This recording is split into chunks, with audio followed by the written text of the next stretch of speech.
Fala galera do sétimo ano, como é que vocês estão? Tudo bem? Já enjoados de mim, né? Tiveram aula comigo ontem praticamente, então estou aqui gravando esse vídeo hoje, tá? Para que vocês recebam na sexta-feira. Espero que todos vocês estejam bem. Essa aula será uma continuidade daquela aula que nós tivemos ontem no conteúdo específico de redação. E hoje falaremos então, eu preferi na verdade dar essa continuidade daquele mesmo capítulo para esse capítulo na parte de língua portuguesa não ficar atrasado, e também porque o livro de vocês ele é bastante embrincado, né? Ele é bastante ligado assim, e o que ele começa a trabalhar com conteúdo de língua portuguesa está relacionado então à estrutura de gêneros que nós estudamos na aula de redação ontem, que seria justamente sobre a característica de mini-conto, tá? Então, como eu trabalhei uma parte semântica e interpretativa com vocês sobre o mini-conto, eu optei aqui por trazer a abertura que o livro traz de vocês. O quadro talvez, eu não sei se está muito legível, mas caso não estejam, basta vocês pegarem o caderninho de vocês aí, o livro, e acompanhar aquilo que eu vou falar, tá legal? Escrevendo, anotando, escrevendo dúvidas para me perguntar depois e vou estar aí à disposição, tá? Então acompanhem comigo aqui e hoje, então, na língua portuguesa nós falaremos sobre predicado verbal, tá certo? Existe o predicado nominal, aquele que dá uma característica ao sujeito através de um verbo de ligação, e o predicado verbal, onde o núcleo desse predicado é o próprio verbo de ação, tá? Consistindo aí algumas classificações que nós temos que fazer, e algumas, claro, vocês já conhecem, mas é muito importante a gente passar por elas aqui para que vocês fiquem com isso aí na ponta da língua e registrado no cérebro, tá legal? Então acompanhem comigo esse belíssimo texto aí da Lígia Fagundes Telles, que o livro de vocês traz para nós. Lembrei de uma coisinha, antes de eu me virar de costas, por favor, não reparem no que eu fiz na minha cabeça, porque eu fui cortar cabelo e não deu muito certo. Então concentrem-se aqui, eu fiz com uma panela e ficou meio estranho. Então concentrem-se aí na aula do professor, tá bom? Ou voltem o vídeo aí, cortem essa partezinha que eu estou dizendo, tá legal? E vamos aprender língua portuguesa. Bem, olha só, vamos falar aqui de predicado verbal, como eu disse a vocês, e vamos ver esse belíssimo microconto ou mini-conto de uma autora que eu gosto muito, chama Lígia Fagundes Telles, tá legal? Uma autora muito importante da literatura brasileira. Olha só o que ele diz. O texto se chama Confissão, tá? E diz: fui-me confessar ao mar. E o que ele respondeu? Nada. Né? Fui-me confessar ao mar. E o que ele respondeu? Nada. Podemos começar a interpretar esse texto já observando que ele tem quantas vozes narrativas?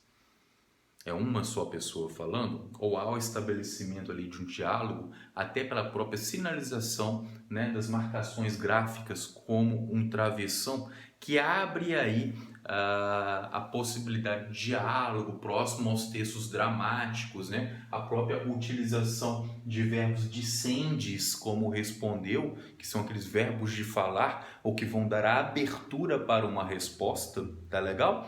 Então aqui há duas vozes narrativas. Sabemos de quem são essas vozes? Não nos importa, menos ainda, tá legal? O texto literário traz essa característica, que é de nós olharmos para ele e tentarmos assimilar aquilo que ele traz ali, até muitas vezes mesmo nos colocando no papel dessas personagens aí. Então vejam que belíssimo o texto, né? Confissão. Fui-me confessar ao mar. E o que ele respondeu? Nada. Bem, temos também duas possibilidades aí interpretativas muito interessantes. Uma otimista, digamos assim, e uma pessimista. Concordam comigo? Será? Simplesmente a partir do vocábulo nada, que termina aqui esse diálogo entre essas vozes narrativas. Vejam, acompanhem. Se pensarmos numa leitura, digamos, pessimista, em que o mar de fato não respondeu nada, ele deixou de responder à pessoa que fez uma confissão a ele, que classe gramatical nós teríamos sendo essa palavrinha aí, nada? Fui me confessar o mal, o que ele falou? Nada, né? Nós teríamos um substantivo, tá legal? Agora, numa leitura positiva, tá? Poderíamos pensar que o mar respondeu uma coisa muito significativa para essa pessoa, né? Ele falou assim: fui me confessar ao mar, e o que ele respondeu? Liberte-se, nada, né? Olha só, tu, nada, nada tu, tá? Então mergulha no mar, dá abraçada, liberte-se, seja feliz, tá? Mas observem comigo, isso numa leitura positiva. Esse nada aqui agora, ele teria a mesma classe morfológica, classe gramatical do que o nada substantivo? Não, né? Nós não teríamos aí um verbo no imperativo, o mar não estaria respondendo para essa voz narrativa, falando assim: liberte-se, vai nadar, nada, né? Nada para você arejar sua mente, pular no mar é muito bom, tá legal?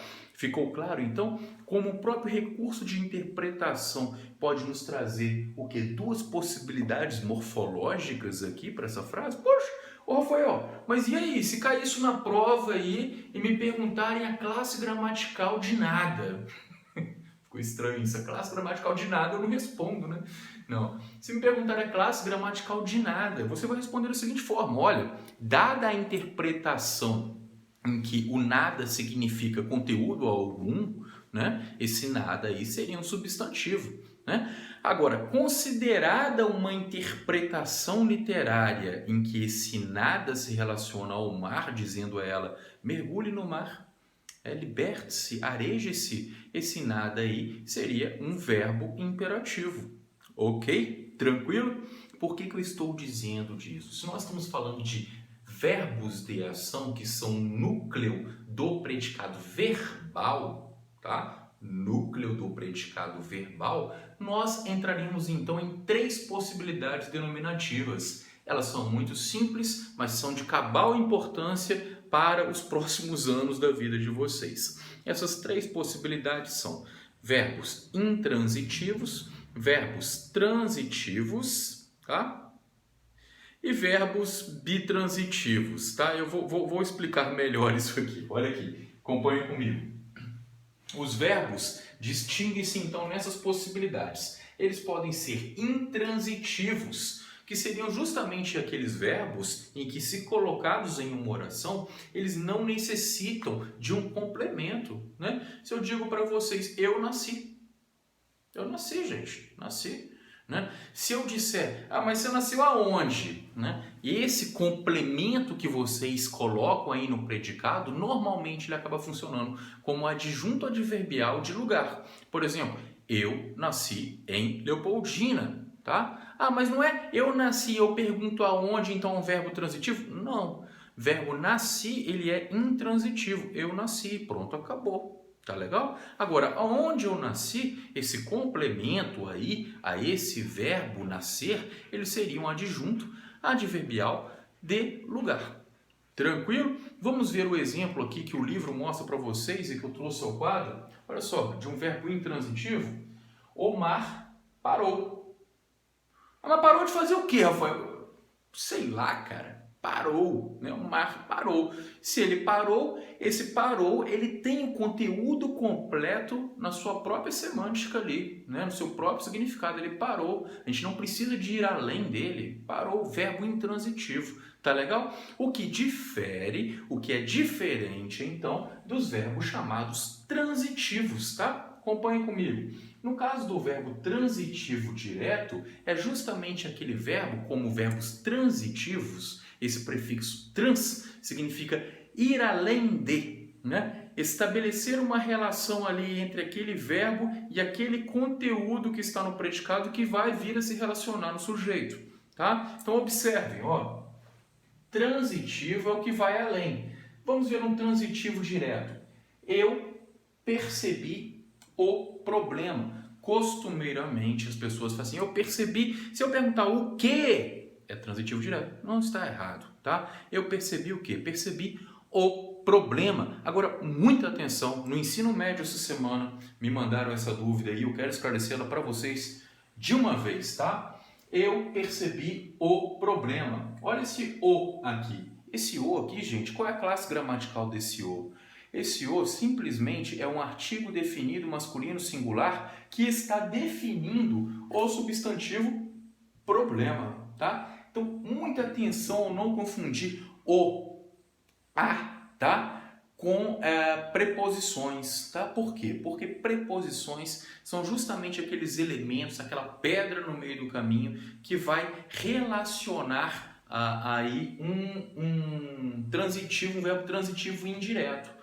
Então acompanhe comigo. Assim como o direto, o verbo transitivo indireto, ele também necessita de uma complementação, de algo que vá além. Só que a única diferença é que no transitivo indireto nós teremos aí uma preposição no meio do caminho. É necessário uma preposição para que ele faça essa ligação com o complemento dele. Vamos ver? Ó, fui confessar ao mar. Se eu dissesse para vocês um outro exemplo, eu encontrei o mar. Qual é o verbo aí? Encontrei, né? Encontrei o quê? O mar. Esse o é um artigo, tá? Agora observem, fui confessar ao mar. Esse a aí faz um papel preposicionado, tá? Se há preposição, então, né, nós teremos um verbo transitivo indireto. Eu preciso de carinho.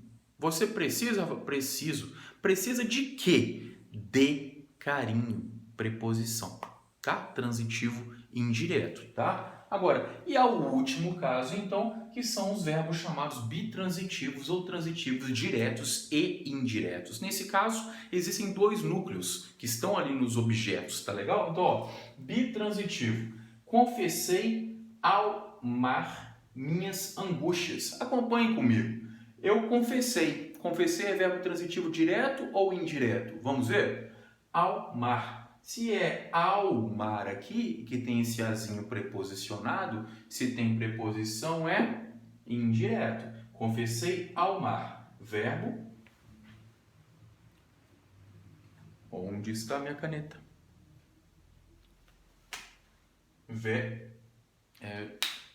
Eu estou perdendo algumas canetas. Vou comprar algumas amanhã, gente. Tá? Mas acompanhe. Fui confessar ao mar. Confessar. Verbo transitivo indireto, porque não tem um complemento preposicionado, não precisa de uma preposição, tá? Mas tem algum outro verbo nesse exemplo aqui, ó? Confessei ao mar minhas angústias. Tem? Olha só. Confessei ao mar minhas angústias. Confessei o que ao mar? Minhas angústias. Minhas angústias. Minhas, Rafael, é preposição? Não. Minhas é o quê? Classe gramatical. Minhas é um pronome possessivo. É meu. É seu. Tá? Ok? Beleza? Ó. Minhas angústias. Minhas. Então, confessei está funcionando aí, nesse complemento, em relação a esse complemento, como verbo transitivo direto. Porque não tem, né, o intermédio aí de uma preposição. Agora, aqui tem. Confessei a quem? Ao mar.